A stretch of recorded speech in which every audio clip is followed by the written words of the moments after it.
Aujourd'hui, Daniel Gauthier peut respirer à plein poumon dans son jardin, mais ce n'est pas toujours le cas. Pendant les grandes chaleurs, les temps rageux et tout ça, c'est intenable. Quand on veut être dehors, par exemple l'été sur la pelouse, on ne peut pas y tenir.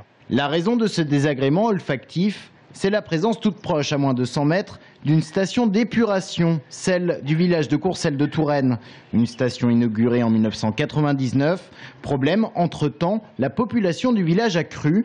De 298 habitants, elle est passée à 508. Conséquence, la station est saturée et parfois ça refoule en amont.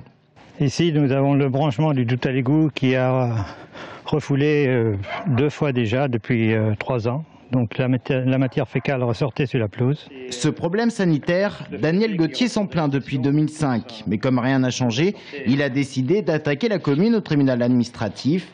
Résultat, déjà 6 000 € de dommages et intérêts et une commune astreinte à réaliser des travaux.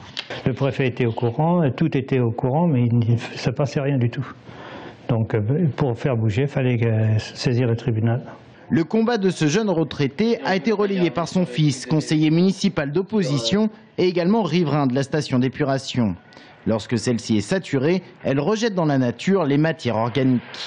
On a effectivement alerté les services de l'État qui nous ont confirmé qu'ils étaient déjà au courant du sujet, qu'effectivement la station d'épuration elle polluait, que la capacité organique était régulièrement dépassée.